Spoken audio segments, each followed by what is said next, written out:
Hello my dear friends, मैं मंगल आप सभी का अवध एकेडमी के यूट्यूब चैनल पर स्वागत करता हूं। चलिए, आज हम आप लोगों के लिए एलसीएम एससीएफ का चौथा दिन अर्थात अंतिम भाग लेकर आया हूं। तो इसमें लासा मासा के लगभग जितने भी महत्वपूर्ण क्वेश्चन हैं उनको समाहित किया हुआ है हमने। तो बिना देर किए हुए अपने इस एलसीएम के अंतिम सेशन को शुरू करते हैं। चलिए, ये रहा आज का हमारा पहला प्रश्न आपकी स्क्रीन पर। दो संख्याओं का अनुपात 3:4 के अनुपात में है। यदि उनका लघुत्तम 240 है तो संख्याओं में सबसे छोटी संख्या क्या है? जी बाबू, ध्यान दीजिएगा। दो संख्याओं का अनुपात 3:4 के अनुपात में है। यदि उनका लघुत्तम 240 है तो संख्याओं में सबसे छोटी संख्या क्या है? फटाफट निकालिए। बहुत अच्छे, चलो ध्यान दो। जैसे दो संख्याएं हैं, इनका अनुपात क्या है बाबू? 3:4 है। तो हम इसे 3x और 4x लिख सकते हैं भैया, ठीक है। और इनका लासा क्या है? 240 है। तो भाई जब देखो संख्याएं अभाज्य होती हैं, आपस में नहीं कटने लायक होती हैं, तो उनका क्या होता है? उनका मल्टीपल ही उनका लासा होता है। ठीक है भैया, ठीक। तो आप करा दीजिए 3x × 4x = 240। जो दोनों में कॉमन है भाई वो तो कॉमन हो ही जाएगा। 4 तिहाई 12x = 240। तो 12 दूनी 24, x = 20। बाबू x का मान 20 आ गया। तो संख्या क्या है बाबू? आपकी एक संख्या 3x थी, दूसरी संख्या 4x थी। तो 3 × 20 करोगे तो 20 तिहाई 60 और 4 × 20 करोगे तो 20 चौक 80। आपसे डिमांड क्या किया है बाबू? छोटी संख्या। तो छोटी संख्या क्या है? 60, अर्थात B is the right answer. Confirm? बहुत अच्छे। नेक्स्ट क्वेश्चन कह रहा है तीन संख्याओं का अनुपात 2:3:5 के अनुपात में है तथा उनका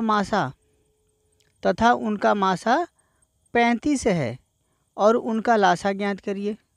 अब बताओ भैया, इनका मासा जो है 35 है, इनका लासा ज्ञात करना है। तो भाई जो मासा होता है, मासा सबके साथ अवेलेबल होता है। आप इसे अगर संख्याएं आपकी ये भी बन सकती हैं 2 × 35 अनुपाते 3 × 35 अनुपाते 5 × 35, ये संख्या आपकी बन सकती हैं।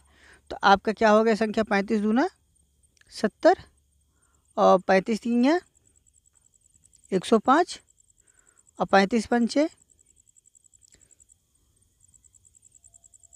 175। ठीक है। तो देखो भैया, जब भी इनका लासा लोगे, लासा की बात आती है तो जो मासा है वो तो ऑलरेडी कॉमन हो ही जाएगा।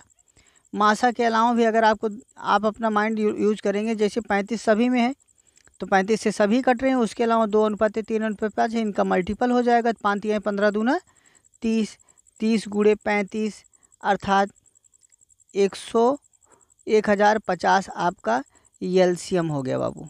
1050 आपका एलसीएम हो गया। देखो, शून्य हो गया, 3 × 5 = 15, 5 हासिल है, 3 × 3 = 9, 1 10 अर्थात B is the right answer. Okay, confirm हुआ? चलो बहुत अच्छे। नेक्स्ट क्वेश्चन, एक स्कूल प्रातः 9 बजे चालू होता है तथा प्रातः 11:51 बंद होता है। 4 कक्षाएं चलती हैं, 5 मिनट के अंतराल पर लगती हैं। प्रत्येक कक्षा की अवधि कितनी है? बहुत अच्छा क्वेश्चन है, बहुत बार आया हुआ है। कह रहा है एक स्कूल प्रातः 9 बजे चालू होता है और 11:51 बंद हो जाता है। 4 कक्षाएं चलती हैं, 5 मिनट के अंतराल पर। प्रत्येक कक्षा की अवधि कितनी है?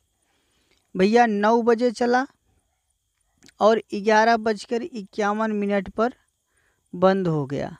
तो भैया चला कितनी देर? पहले ये निकाल लो आप। तो 11:51 में से 9 बजे घटा दो भैया, तो 51 मिनट, ये सीधा सीधा ये हो गया। 9 × 2 = 11, 2 घंटा 51 मिनट। आप अच्छी तरह से जानती हो कि 1 घंटे में कितने मिनट होते हैं? 60 मिनट होते हैं। तो 2 घंटे में 2 × 60, 60 दूना 120 मिनट और प्लस 51 मिनट और है, तो कितना हो गया? 171 मिनट। बाबू देखो, 171 मिनट तक की कक्षाएं चली हैं। अब देखिए कितनी कक्षाएं चलती हैं? 4 कक्षाएं चलती हैं और 5 मिनट के अंतराल पर चलती हैं। तो भैया 4 कक्षाएं जब चलती हैं तो 4 कक्षाओं में ब्रेक कितने होंगे? 3 होंगे। ध्यान दो, मान लो ये पहली कक्षा हुई, ये दूसरी हुई, ये तीसरी हुई, ये चौथी हुई। तो भैया पहली कक्षा के बाद एक ब्रेक लगा, फिर दूसरी के बाद एक ब्रेक लगा और तीसरी के बाद ब्रेक लगा और चौथी के बाद जब घंटी लगेगी तो स्कूल छूट जाएगा। अर्थात तब 11:51 हो जाएंगे। तो मतलब कितने ब्रेक लगे बाबू? 1 2 3, 3 ब्रेक लगे। और इस 3 ब्रेक में कितने मिनट का ब्रेक गया भाई? 5 × 3 5 तिहाई 15 मिनट। 15 मिनट ब्रेक में गए हैं किस में? इस 171 मिनट में। तो आप 171 - 15 कर लीजिए भाई। क्लास कितनी देर चली आपको पता चल जाएगा। 11 में से 5 गए 6, 6 में से 1 गए 5, 156 मिनट तक की कक्षाएं चली हैं। तो भैया एक कक्षा का समय कितना है? भैया एक कक्षा का समय कितना है बाबू? बहुत अच्छे। क्या करेंगे भाई? 156 मिनट, 4 कक्षाएं चलती हैं, 4 से भाग दे देंगे। 4 तिहाई 12, 3 15, 4 9 36, 39 मिनट। एक कक्षा का जो टाइम है वो 39 मिनट का है। D is the right answer. समझ में आया बाबू? उम्मीद है समझ में आ गया होगा। समझ में आ गया हो तो लाइक कर दीजिए। साथ ही साथ चैनल पर अगर नए हैं आप चैनल को सब्सक्राइब कर लीजिए और नोटिफिकेशन का बेल ऑन कर लीजिए। चलिए नेक्स्ट क्वेश्चन कह रहा है 3 घंटियां क्रमशः 4 सेकंड, 6 सेकंड व 8 सेकंड के अंतराल पर बजती हैं। यदि वे 11 बजे एक साथ बजती हैं तो दोबारा ये तीनों एक साथ कितने बजे बजेंगी? जल्दी जल्दी बता दीजिए। बहुत अच्छे, बहुत अच्छे, वेरी गुड। जी हाँ, देखो बिल्कुल जी। देखो 4 सेकंड, 6 सेकंड, 8 सेकंड के अंतराल में बजती हैं। तो सबसे पहले आप क्या काम करेंगे? 4 6 और 8 का क्या ले लेंगे? एलसीएम फटाक से ले लीजिए बाबू। 4 6 8 का एलसीएम हो गया फटाक से। 2 2 × 4, 2 3 × 6, 2 4 × 8, 2 1 × 2, 3 2 2 × 4। फिर 2 से डिवाइड कर दीजिए, 3 2 1 × 2, 3 से डिवाइड कर दीजिए, 1 1 1। तो एलसीएम कितना हो? 2 दूनी 4, दूनी 8, 3 24। ठीक है, 24 आपका हो गया एलसीएम बाबू। एलसीएम क्या हो गया? 24। अर्थात 24 सेकंड बाद ये पुनः एक साथ बजेंगी। अब क्या कह रहा है? 11 बजे वे एक साथ बजती हैं। बाबू देखो 11 बजे एक साथ बज रही हैं। 11:01 और 00 सेकंड पे बजती हैं। ठीक है, तो दोबारा कितने बजे बजेंगी भाई? 11:0 0 मिनट 24 सेकंड बाद पुनः वो बज जाएंगी ना। तो आपका आंसर क्या हो जाएगा? आंसर ये हो जाएगा 11:24 पर वे दोबारा एक साथ बजेंगी। ओके, चलो नेक्स्ट क्वेश्चन। एक 6 सेंटीमीटर × 42 सेंटीमीटर × 45 सेंटीमीटर माप वाले घनाभ को एक पूर्ण निश्चित संख्या वाले बराबर घनों में काटा गया है। घनों की कम से कम ऐसी संभव संख्या क्या होगी? भैया इसके अनुपात में काटा गया है 6, 42 और 45 के रेशियो में। ठीक है, घनाभ को पूर्ण संख्या निश्चित करने वाले घनों को काटा गया। घनों की कम से कम संभव संख्या क्या है? चलो बता दो भैया जी। कम से कम क्या संभव संख्या क्या है? 6 सेंटीमीटर, 42 सेंटीमीटर और 45 सेंटीमीटर माप वाले घनों को एक पूर्ण निश्चित संख्या वाले घनों में काटा गया है। भैया इतना सेंटीमीटर × इतना सेंटीमीटर × इतना सेंटीमीटर वाले घनाभ को एक पूर्ण निश्चित संख्या में के घनों में काटा गया है। घन में काटा गया है बाबू, एक घनाभ है। ठीक है, तो सबसे पहले हम इसकी क्या ले लेंगे? मासा ले लेंगे जो इनको सबको विभाजित कर सके। तो 6, 42 और 45 का मासा ले लेंगे। पहले 45 को 42 से काट दो बाबू। 42 एकम 42, 3 45, 3 से 42 को काटो, 3 एकम 3 1 4, 3 चौक 12 कट गया बाबू। और 3 से आपका 6 कट ही जाएगा। ठीक है, तो अब निकाल लो घनों की संख्या बराबर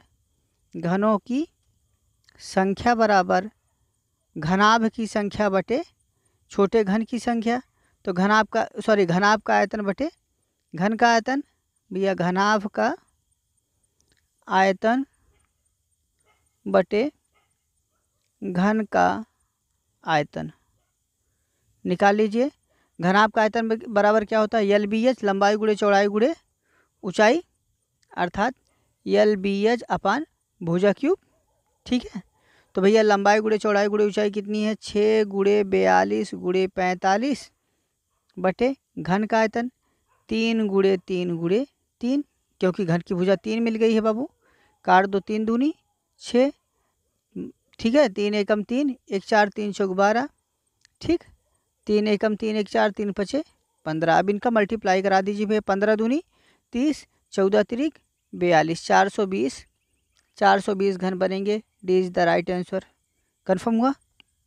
चलिए बहुत अच्छे।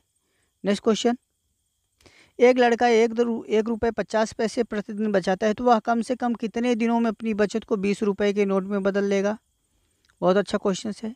एक लड़का 1.5 रुपये प्रतिदिन बचाता है, कम से कम वह कितने दिनों में अपनी बचत को 20 रुपये में नोट के बदले।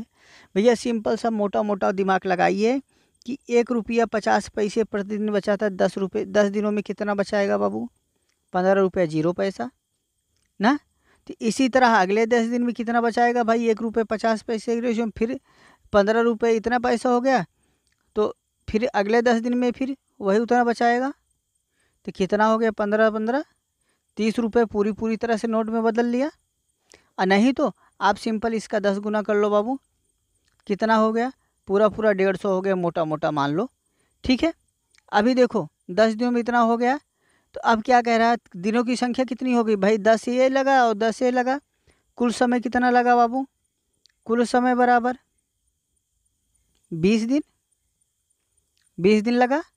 अब देखो 20 दिन में 150 है, अर्थात 20 की नोट में कन्वर्ट है नहीं है ना, तो क्या होगा, इसको 20 की नोट बदलने के लिए क्या करेंगे भाई, 300 रुपये होता तो हो जाता ना, 150 दूना 300, तो अर्थात इसका समय भी इसी के साथ क्या हो जाएगा, दोगुना हो जाएगा, 20 दूना 40 दिन, आपका 20 द राइट आंसर। इस तरह की पैसे की सवाल कभी भी पूर्ण रूप में रुपए की बदलने की बात पूछता है तो हमेशा आपका 20 दिन आएगा, और जब किसी नोट में कन्वर्ट करने की बात हो तो आप उसको सिर्फ एक वैल्यू देखिए कि कितने दिनों में उसका गुणांक बन रहा है, उसी के उतना मल्टीप्लाई करा दीजिए। मोटा मोटा जैसे अभी हम बता रहे थे कि 1 रुपये 50 पैसे 10 दिन 15 रुपये, अगले 10 दिन में 15 रुपये बचाया, तो इसने मोटा मोटा देख लो 15 कितना बचाया, 30 रुपये बचाया। कितने दिन बचाया बाबू, 20 दिन में। अगर 30 रुपये को 20 के नोट में बदलना हो तो भाई ये 10 रुपये बच जाएगा, तो हम क्या करेंगे, 30 का डबल कर देंगे, 60 को 20 रुपये के नोट में बदल सकते हैं, 60 को 20 रुपये के बदल सकते हैं, तो 10 20 दिन, और 20 दिनों में ये लगा, 20 दिनों में 30 बचाया था, तो 60 को बचाने में कितना लगाएगी, इसका ठीक डबल, 20 दूना 40 दिन लगाएगा। ठीक है, कन्फर्म। चलो बहुत अच्छे। नेक्स्ट क्वेश्चन, जी हाँ, एक कमरे की लंबाई 40 मीटर तथा चौड़ाई 24 मीटर है, उस क्षण की लंबाई बताएं जो कमरे की लंबाई और चौड़ाई को पूरा माप सके।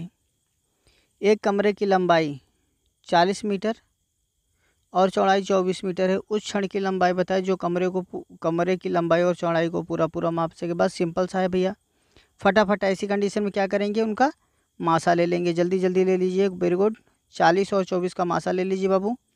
24 दूना 48 ज़्यादा हो जाएगा, एक बार जाएगा, 10 में से 4 गए 6, 3 में से 2 गए 1, 16, 16 से 24 काटेंगे, 16 एकम 16, ठीक है, 16, 14 में से 8 गए 6, ठीक है, 8 से 16 को काट देंगे, 8 दूनी 16 कट गया। कौन सी माप है, 8 ऐसी माप है जो लंबाई और चौड़ाई को पूरा माप सकती है। ठीक है, बहुत अच्छे। नेक्स्ट क्वेश्चन और अंतिम क्वेश्चन आज का, मन्नो प्रतिदिन फूल बेचकर 1.5 रुपये बचाती है, वह अपने पैसों को कितने दिनों में 20 रुपये के नोट में बदल लेगी। देखो मन्नो जो है प्रतिदिन फूल बेचकर 1.5 रुपये बचाती है, वह अपने पैसों को कितने दिनों में 20 रुपये के नोट में बदल लेगी। बाबू सिंपल सी बात है, 1 रुपये 50 पैसे प्रतिदिन बचा रहे, 10 दिन में कितना बचाएगी, 15 रुपये। इसी दर से अगले 10 दिन में कितना बचाएगी, फिर 15 रुपये बचा लेगी, 10 दूनी 20 दिन में इसने कुल कितना बचाया, 15 30 रुपये। जब 30 रुपये को देखो 20 के नोट में बदला जा सकता है नहीं, 10 रुपये बच जाएंगे, तो क्या करेंगे, पैसे का हम दोगुना कर देंगे, 30 दूना 60, क्योंकि 60 को बदला जा सकता है। अगर पैसे को दोगुना करने पे 20 के नोट में कन्वर्ट हो जाए, समय का भी दोगुना कर देंगे, तो 20 दूना 40 दिन में वह अपने पैसे को डबल रूप में बताएगी। B is the right answer. Okay, बहुत अच्छे। चलो, आपको अगर हमारी वीडियो पसंद आई हो तो वीडियो को आप लाइक कर दीजिए, साथ ही साथ चैनल पे नए हैं तो चैनल को सब्सक्राइब कर लीजिए और नोटिफिकेशन का बेल ऑन कर लीजिए, जिससे आने वाली हमारी सभी वीडियो मिलती रहे। अगर आपको इसके अलावा कोई भी क्वेश्चन है, कोई भी समस्या है, तो आप दिए गए हेल्पलाइन नंबर पर अपने सवाल को व्हाट्सएप कर सकते हैं। धन्यवाद।